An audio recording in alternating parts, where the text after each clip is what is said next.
Y ya estamos compartiendo pantallas. Bienvenidos, más que bienvenidos. Bienvenidos todos, inclusive yo. Muy bien. Vamos a ver ahora el temario, que ya ustedes lo tienen, pero le damos un repaso, origen y definición doctrinaria del tema 1 de derecho, que se refiere al derecho, mejor dicho. Origen y definición doctrinaria de lo que se considera que es o que contiene el derecho. Debo advertirles que este es una definición no polémica porque haya posiciones contrapuestas, sino porque se confunde la definición y el concepto de derecho se confunden con el de justicia. Entonces, para diferenciarlo, porque vamos a ver doctrinarios que hablan de justicia y de derecho indistintamente como si de la misma cosa se tratara, para diferenciarlo y para nuestro consumo, nosotros vamos a distinguir el derecho de la justicia, sabiendo que tienen una relación como de contenedor a contenido o de continente a contenido. ¿Ok? La justicia se encuentra dentro de los objetivos del derecho. La justicia es el máximo objetivo del derecho. Y el derecho es la forma o una de las formas cómo se puede materializar la justicia. Jurídicamente es la forma más adecuada para materializar el objetivo, el fin, el valor, el fin superior que es la justicia. Entonces vamos a ver el origen de la definición, vamos a ver lo que dice la doctrina acerca de eso, vamos a ver los principios jurídicos, los valores jurídicos, vamos a ver la justicia, el bien común y la seguridad jurídica, vamos a ver el derecho como norma reguladora de la conducta externa, vamos a ver las nociones de sociología jurídica y filosofía jurídica, los órdenes normativos principales y que de alguna manera influyen en el orden normativo derecho, que son la moral, la social y las religiones, y vamos a ver su conexión con el derecho. También vamos a ver las clasificaciones del derecho por el ámbito, por la materia y por su aplicación. Vamos a continuar. Estamos viendo que nuestro calendario nos está marcando unas clases en azul, que son las presenciales, y unas clases en rojo, que son las que vamos a tener en línea. Estas clases en línea van a ser unas sincrónicas y otras asincrónicas, como la presente. Vamos a seguir. El origen y definición doctrinarios del derecho. Bueno, para predisponernos a estar en positivo y percibir con todos los sentidos esta clase que nos va a hablar de lo que es el derecho y sus definiciones doctrinarias, vamos a esbozar una gran sonrisa. Vamos a respirar profundo con el diafragma y vamos también a permitirnos una carcajada del tamaño que quieran. La mía es así. Bueno, y ahora ya podemos continuar. ¿Qué son los órdenes normativos? Los órdenes normativos no son otra cosa que la forma de regular un tipo de conducta. Tenemos órdenes normativos basados en credos, órdenes normativos basados en lo que vemos en público, en la publicidad, en la experiencia diaria.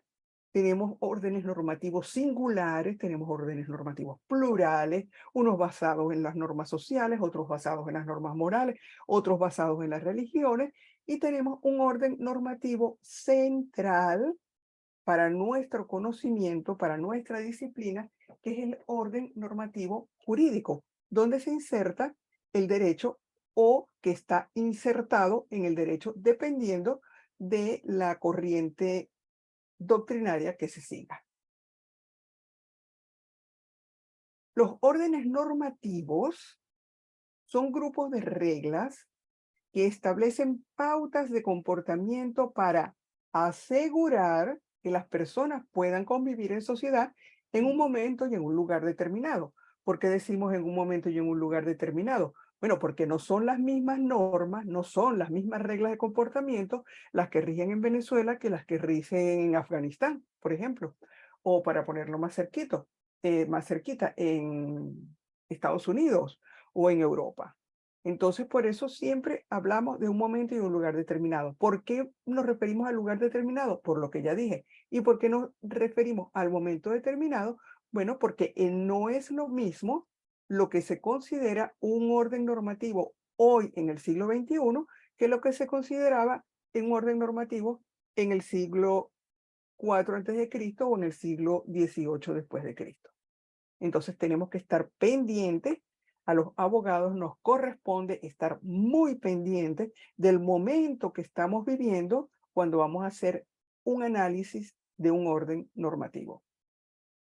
Pero la pregunta aquí es si en verdad un orden normativo es un grupo de reglas que establecen pautas de comportamiento para asegurar que las personas puedan convivir en sociedad en un momento y lugar determinado, o si de lo que se trata es de que los órdenes normativos son grupos de reglas que establecen pautas de comportamiento para procurar que las personas puedan convivir en sociedad en un momento y en un lugar determinado. ¿Cuál es tu opinión sobre esto? Me gustaría saberla, y para eso voy a abrir un foro en esta plataforma para que ustedes manifiesten su opinión con relación a si un orden normativo está dirigido a asegurar o a procurar que las personas puedan convivir en sociedad en un momento y en un lugar determinado.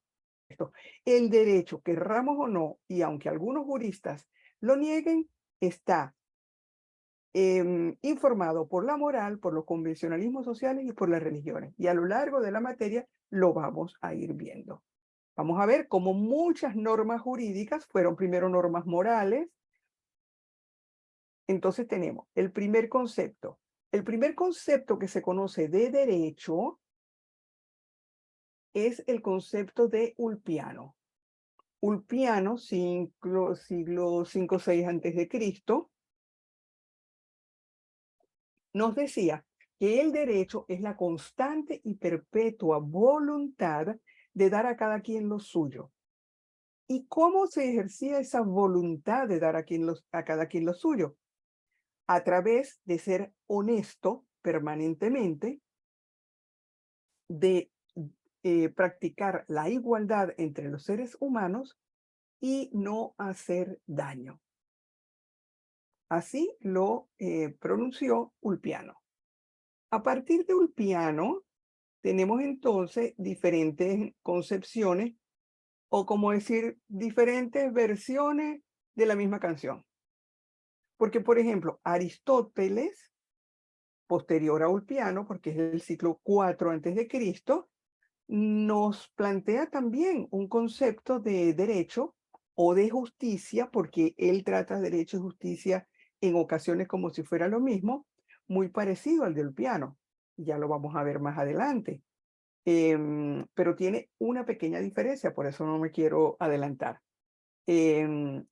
A cada quien según sus necesidades y a cada quien sus capacidades, es más o menos lo que recogen Aristóteles, Tomás de Aquino y Carlos Marx, con diferentes palabras.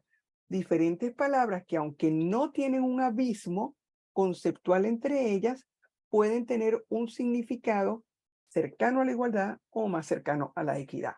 Y de eso vamos a seguir hablando. En cuanto al vocablo derecho, se deriva de la palabra directum, del latín directum, que significa derecho, pero que significa también guía para.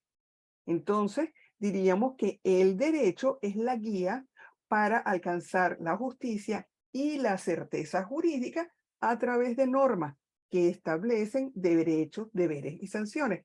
Aquí destaco las sanciones porque solo cuando no se cumple con los postulados de certeza y justicia vamos a caer en las sanciones.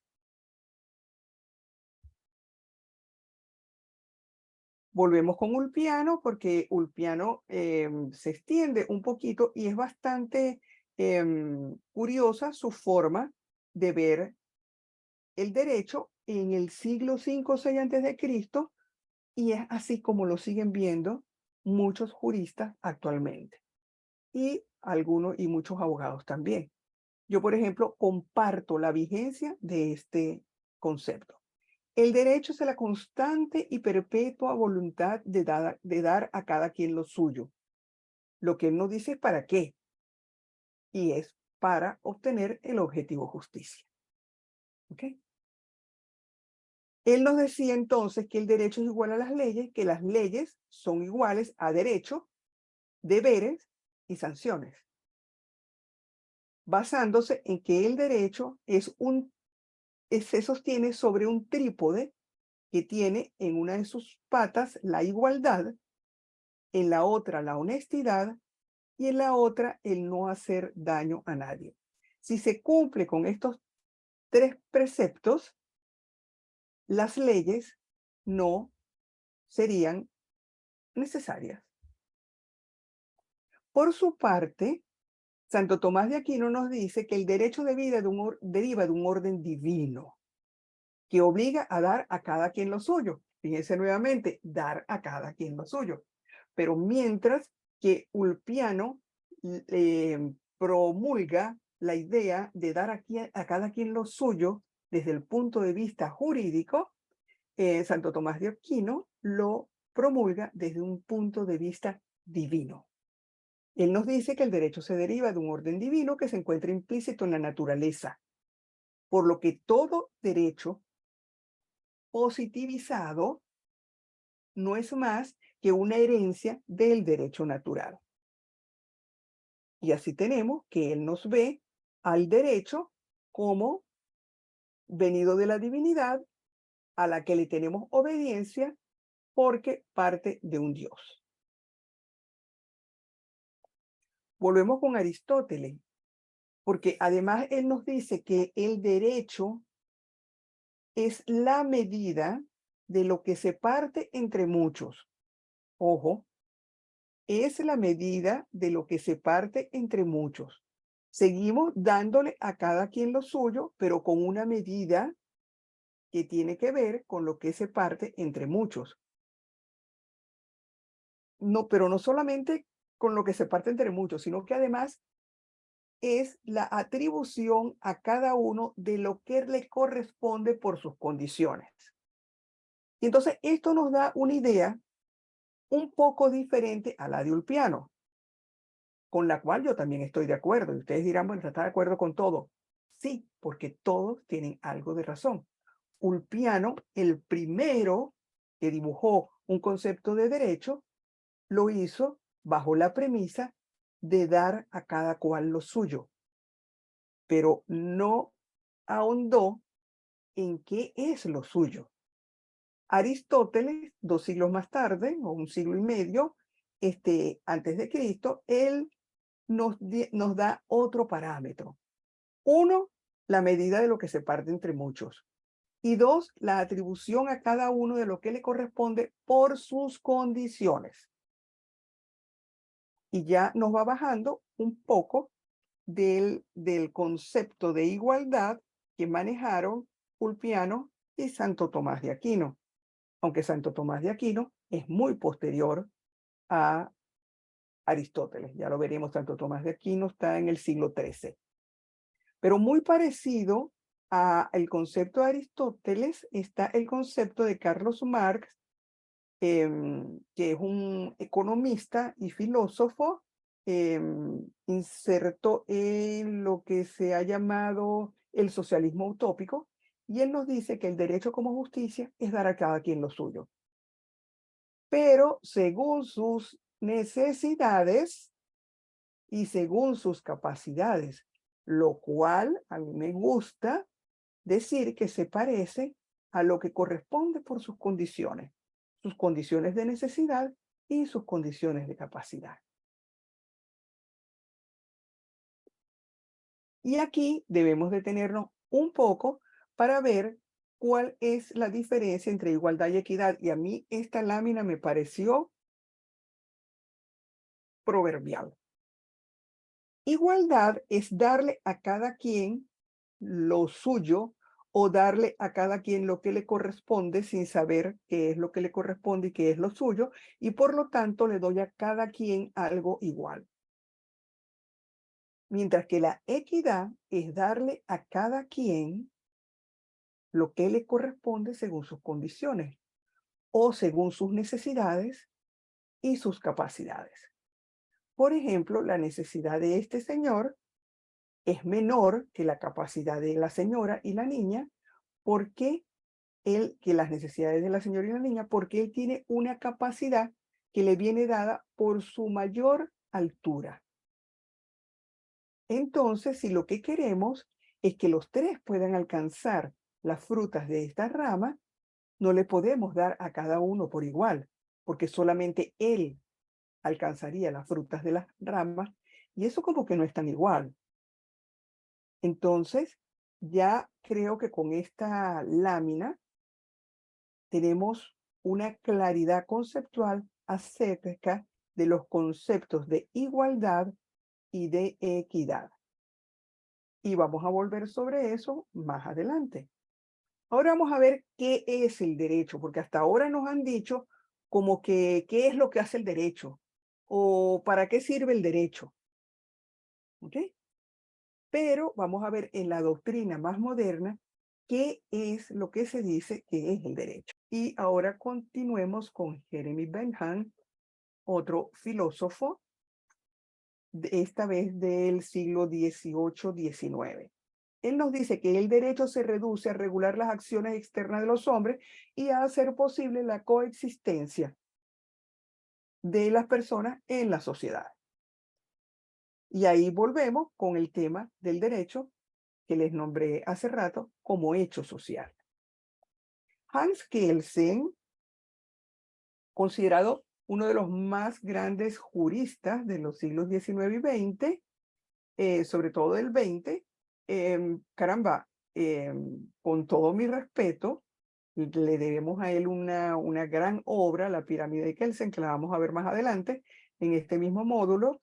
Hans Kelsen nos dice que el derecho es la integración de las normas de un cuerpo normativo jurídico que impone deberes, derechos y sanciones. Pero Hans Kelsen, como precursor de la teoría pura del derecho, también nos dice que el derecho no son más que normas, que las leyes son iguales a derechos, que las leyes son iguales a deberes y que las leyes son iguales a sanciones. Y eso nos suena, ¿verdad? Creo que antes alguien más lo dijo. Pero Kelsen también nos dice una gran verdad, que es que las leyes son consecuencia de no obrar conforme al bien. Algo que también dijimos antes.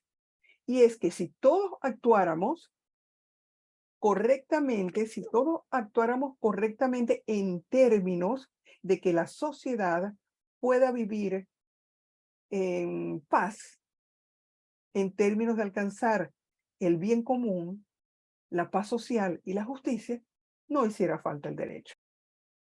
Eduardo J. Couture, un magnífico jurista del siglo XX, nos dice por su parte que el derecho es una ordenación normativa del comportamiento humano, lo que significa un sistema de normas que regulan el comportamiento humano. ¿Y qué es lo que nos está diciendo? Que el derecho es un conjunto de normas destinadas a regular el comportamiento externo del hombre en la sociedad. Por su parte, Ronald Dworkin, que es uno de los juristas más productivos y más conspicuos del siglo XX-XXI, nos dice que el derecho es un sistema jurídico que consiste en la existencia de un cierto tipo de reglas, fíjense ustedes, normas jurídicas, cuyo fin es establecer cuáles órganos, fíjense ustedes, instituciones encargadas de impartir justicia y mediante cuáles procedimientos, veamos entonces, los procesos judiciales y administrativos que se deben llevar a cabo cuando una persona ha violado las normas jurídicas en ese sistema. Y el objetivo es, si las ha violado, aplicarles la sanción; si no las ha violado, declararle no culpable o inocente. Y ese es el concepto de derecho de Dworkin en el siglo XXI. Es un concepto de derecho que involucra al derecho tanto como sistema, como en su concepto de hecho social, como en los procedimientos conducentes a la aplicación de la justicia y a la determinación de sanciones aplicables según el caso. Ya visto eso, a mí me gusta siempre tener un concepto circular de aquello que nos debemos aprender, pero más que aprender por caletre, aprenderlo por comprensión. Y cuando aprendemos algo por comprensión, se nos queda durante muchísimo más tiempo. Yo apuesto a que estos conceptos circulares nos sirven a ese objetivo, porque dentro del concepto circular yo coloco unas palabras que van a ser complementadas, pero que no son unas palabras estáticas, son unas palabras que ustedes pueden sustituir por cualquier sinónimo de las mismas. Vamos a ver, pues. Vamos a ver el derecho como ciencia. El derecho, como toda ciencia, estudia o analiza o investiga, o la palabra que a ustedes les acomode, la conducta de los seres humanos dentro de un ámbito social, con el objetivo de regular esa conducta, pero solamente la externa, mediante normas que llamamos normas jurídicas. Entonces, tenemos que es la ciencia que estudia la conducta externa del hombre en sociedad para regularla mediante normas jurídicas que contienen derechos, deberes y sanciones. Continuamos porque el objetivo del derecho como ciencia no es diferente al de derecho como otras disciplinas. Son la justicia, la paz social, la equidad, la igualdad, la libertad, la certeza jurídica y el bien común. Ahora vamos a ver, dentro de este concepto circular, el derecho como sistema. Como sistema, el derecho es un conjunto de normas que regulan tanto los órganos como los procesos adecuados para, mediante la observación de la conducta de los hombres en sociedad, poder corregirla mediante la imposición de derechos, deberes y sanciones, con los mismos objetivos. Ahora tenemos el derecho como valor. Y cuando digo valor, no me refiero al valor económico, sino al valor axiológico. El derecho como valor está integrado por normas que obligan a tener una conducta ética en sociedad.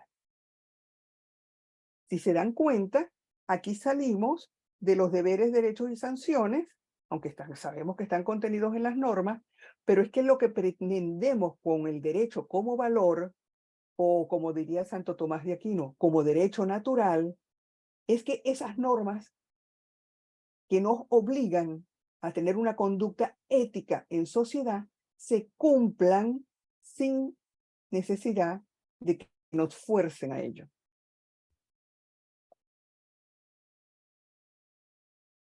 Mientras que el derecho como hecho social es un conjunto de normas éticas, podríamos decir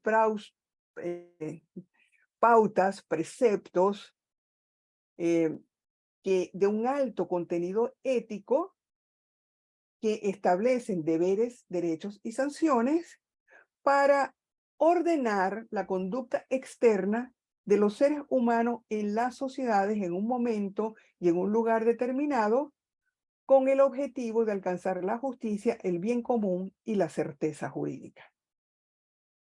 ¿Cómo lo podemos decir de otra forma? Es un conjunto de preceptos que establecen la forma como el ser humano debe actuar en sociedad, que establece cuáles son los derechos que él puede ejercer y establece también las sanciones para cuando incumple los deberes. También podemos decir que es un hecho social que se enfoca en la conducta externa de los seres humanos en la sociedad para, mediante la aplicación de normas éticas que establecen deberes, derechos y sanciones, alcanzar la justicia, el bien común o la certeza jurídica. Practiquen a hacerlo de la forma como a ustedes les parezca que esté bien dicho. Claro, ¿qué es lo que no se vale? Es decir, el hecho social es una bicicleta que carga dentro de su cajetín la conducta externa de los hombres en sociedad, y cuando abre el cajetín y no encuentra el bien común y la certeza, entonces le aplica las sanciones por haber incumplido con el deber sin estar ejerciendo un derecho. Eso no, porque eso es un disparate. Tiene que ser algo coherente, congruente, que nos pueda llevar al objetivo. ¿Ok? Muy bien, seguimos. De todo lo que hemos dicho antes, podemos colegir que el derecho y la ley están dirigidos a alcanzar la justicia, la certeza y el bien común, sea cual sea la definición que tomemos. Porque si nos apuran mucho, los abogados podríamos decir que estamos de acuerdo con todas las definiciones doctrinarias que tanto en el origen del derecho como en su desarrollo posterior hasta el siglo XXI se han formulado. Muy bien, ahora nos toca la parte en que ustedes deben preguntar. Y deben preguntar porque, una vez más, tengo que decirles que el error más común es suponer en vez de preguntar. Porque ustedes están en el momento justo para hacer preguntas y están en el momento justo para equivocarse. Porque no hay preguntas malas, no hay preguntas erróneas, lo que hay son respuestas erróneas que podemos corregir a través de las preguntas y de una buena argumentación ante una situación determinada. El abogado, como les dije el primer día de clase, es un profesional integral que tiene conocimientos suficientes que le permiten, desde el punto de vista humanista, comprender los órdenes sociales, comprender los órdenes morales, jurídicos y religiosos, y poder insertar dentro de un mundo interpretativo la norma jurídica general y abstracta para aplicarla a un caso concreto. Y a eso se refiere la universalidad del derecho.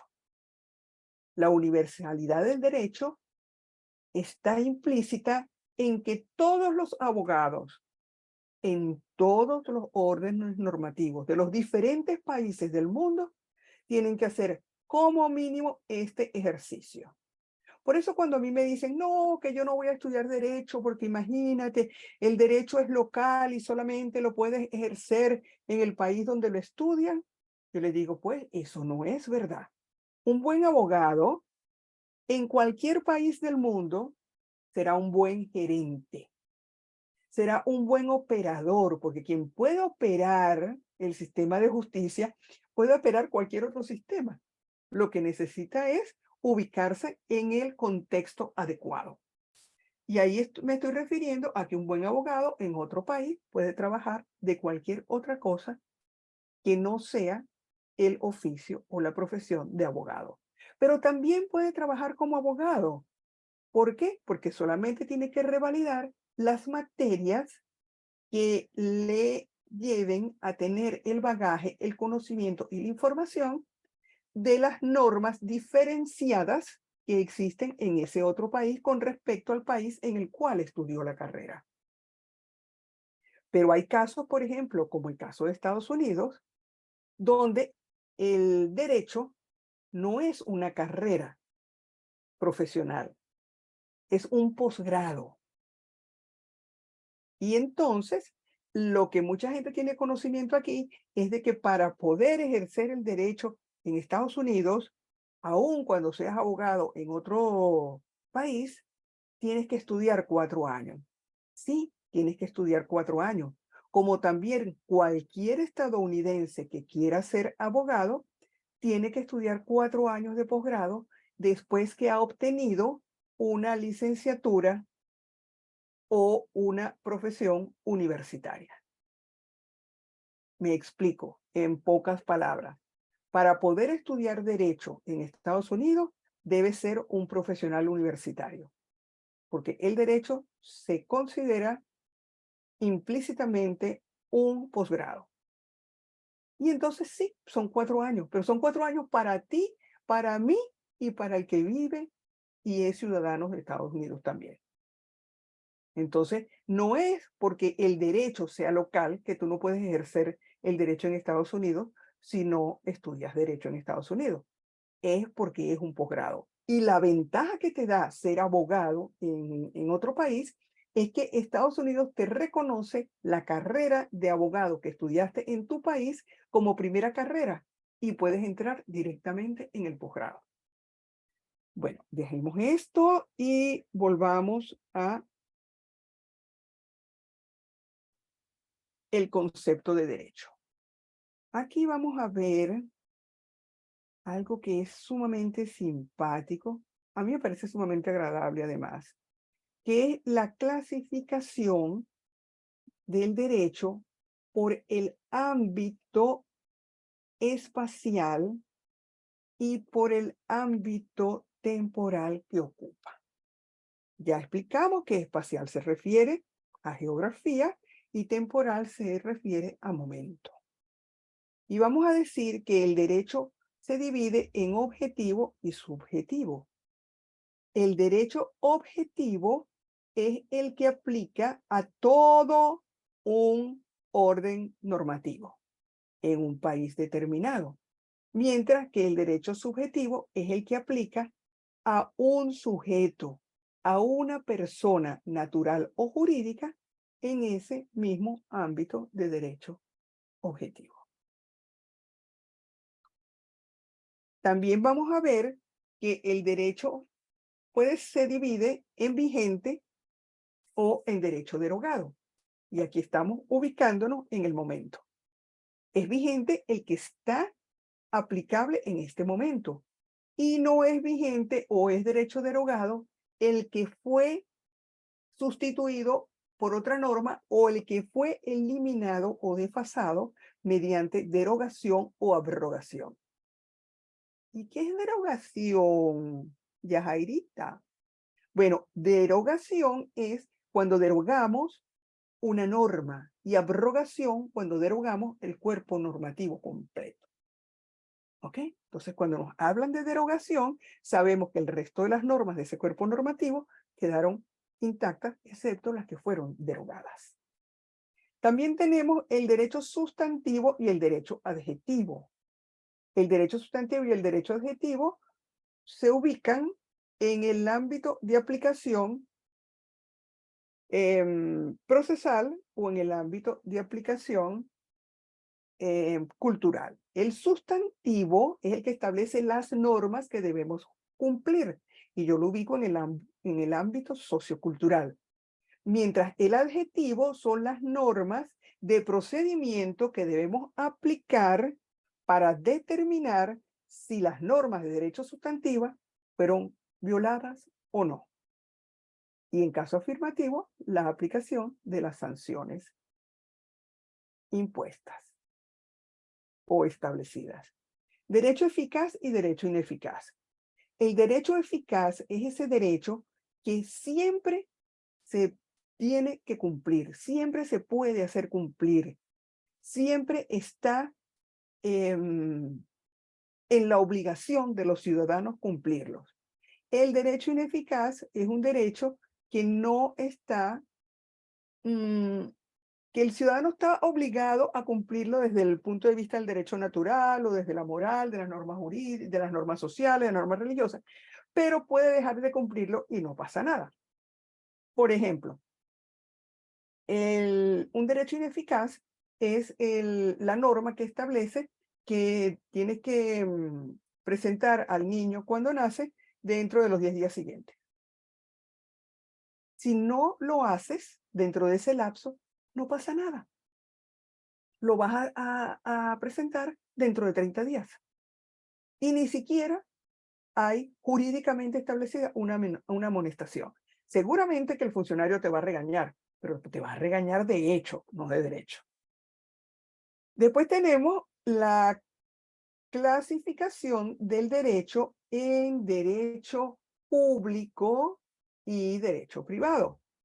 El derecho público es el que, no sé por qué no me salió la palabra pública, pero aquí va la palabra público. El derecho público es el que está destinado a organizar toda la sociedad. Está destinado al Estado porque el Estado es el que tiene que cumplirlo, y a la relación entre el Estado y los particulares porque los particulares tienen que cumplirlo frente al Estado.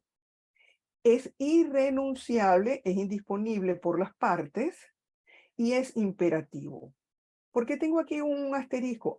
Porque en materia penal, aunque es del derecho público, porque las penas las aplica solamente el Estado, es posible llegar a convenios o acuerdos reparatorios dentro de una modalidad de procedimiento dirigido por el juez en casos determinados establecidos en la ley. Y entonces por eso aquí hay como una pequeña excepción. Y el derecho privado es el que regula la conducta de las personas en la sociedad. Está centrado en el individuo y no en el Estado, aunque el cumplimiento está a cargo del Estado, y es facultativo. Pero aquí le pongo dos asteriscos. ¿Por qué? Porque dentro del derecho privado y a medio camino entre derecho público y privado tenemos el derecho social. ¿Ok? Y en derecho social no es tan facultativo. Por ejemplo, en derecho laboral es facultativo que las partes acordemos el salario. Pero no podemos acordar, no es facultativo acordar un salario por debajo del salario mínimo establecido. ¿Ok? Podemos acordar las horas de trabajo, las horas de la jornada de trabajo en el derecho laboral, pero no podemos acordar trabajar más horas por encima del mínimo de horas, del máximo de horas permitido en la ley. O sea, podemos acordar que yo trabaje 20 horas semanales, pero no podemos acordar que yo trabaje 50 horas semanales.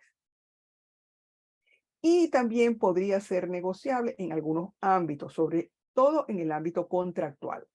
Por ejemplo, los contratos que pertenecen al derecho privado son ley entre las partes y son absolutamente negociables siempre y cuando se refieran a materias lícitas. No podemos hacer un contrato, o si lo hacemos no tendría ningún valor, sobre temas ilícitos. Yo no te puedo contratar para que mates a alguien. Se hace, pero no es derecho privado. Está en el ámbito del derecho penal. Bueno, por otra parte tenemos ahora las normas de orden público. Las normas de orden público son todas aquellas normas que persiguen la paz social, la justicia, la equidad y la seguridad jurídica. Pero como esto viene siendo un concepto tan amplio que cae en el mundo de los conceptos generales indeterminados, sobre los cuales cada quien puede decidir qué es y qué no es, entonces en nuestro país las normas de orden pública son aquellas que la Constitución o las leyes han determinado como tales. Es decir, han establecido que son normas de orden público. Por ejemplo, las normas de la LOBNA, las normas que regulan los derechos y deberes de niños y adolescentes, la misma ley establece que son normas de orden público. Igual, las normas del derecho laboral son de orden público, las normas del derecho agrario son normas de orden público y, por supuesto, que como ya dijimos, podemos encontrar en ellas algunas excepciones. Serán normas de orden público cuando la ley así o la Constitución así lo establezcan. Tenemos entonces que las normas de orden público tienen además un contenido innegable del orden moral y de las buenas costumbres, que es el orden social. Vamos a hacer un repaso. No, esta es otra clasificación. Esta es la clasificación por la materia. Por la materia, las normas jurídicas se clasifican en constitucionales, que son la máxima norma existente, y oigo por allí mucho en YouTube, inclusive oigo abogados en estrados diciendo que son normas que están en el máximo escalafón de la pirámide normativa, las normas constitucionales y los tratados internacionales. Eso no es verdad. Están en el máximo escalafón de la pirámide normativa y de la prelación normativa, las normas constitucionales y los tratados sobre derechos humanos. No todos los tratados, solo los tratados sobre derechos humanos. Tenemos el derecho administrativo, que es el derecho que regula las relaciones entre los órganos del poder público, entre ellos, y entre los órganos del poder público y los particulares. Tenemos el derecho procesal, que es el que regula, tanto judicial o administrativamente, los procedimientos que se deben seguir para garantizar la certeza jurídica, la justicia, la equidad, la paz social y, sobre todo, la igualdad ante la ley, que se traduce, como ya dije antes, en certeza jurídica. El derecho tributario, que se refiere a los impuestos que solamente el Estado puede imponer a los particulares, y el derecho penal, que se encarga del estudio, procesos y aplicación de las penas cuando se ha cometido un delito o de la absolución cuando no se ha cometido. El derecho privado es más restringido. Se limita al derecho civil y al derecho mercantil. Todo esto es de derecho público, todo esto es de derecho privado y todo esto es de orden público, también conocido como derecho social.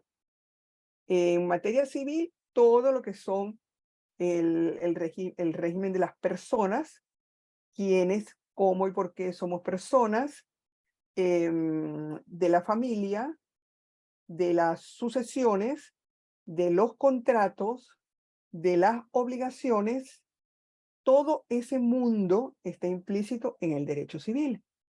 Y en el derecho mercantil está también todo un mundo que tiene que ver con las relaciones, pero ya en el mundo de los negocios, en el mundo de los actos de comercio, que son los que están establecidos en el artículo 2 del Código de Comercio. Por otra parte, tenemos, yo diría que como que más conocido como derecho social, el derecho de familia, el derecho laboral y el derecho agrario, pero que no nos podemos hacer los tontos ni tratar de soslayar que estos derechos están en el mundo del orden público y que por lo tanto tienen limitaciones para ser relajados por acuerdos entre los particulares. Solamente se podrá hacer en el caso que la misma ley así lo permita. Ay, ya va, que me fui. Aquí tengo un derecho que está a medio camino entre el derecho público y el derecho privado, que es el derecho internacional, que puede ser derecho internacional público cuando trate de las normas que rigen entre los estados y de derecho privado cuando trate de las normas que rigen internacionalmente entre los particulares.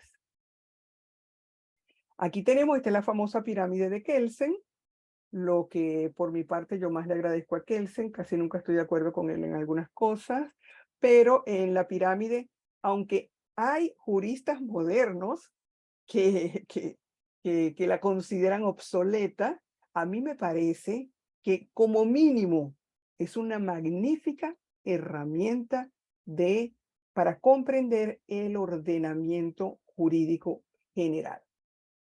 Esta es la pirámide, digamos, original en su cúspide la Constitución, luego la ley, luego las regulaciones legislativas, decretos, leyes, normativas emanadas del órgano legislativo, decretos supremos que son emitidos por el Ejecutivo y las resoluciones supremas que son las emitidas por los ministerios. Y bueno, y por aquí para abajo también, aquí encontramos implícitos esta misma jerarquía, tanto en las regiones como en los municipios. Esto ha crecido muchísimo merced a los adelantos y a las diversas clasificaciones que, por consideraciones de tiempo y de lugar, se han venido produciendo en los diferentes ordenamientos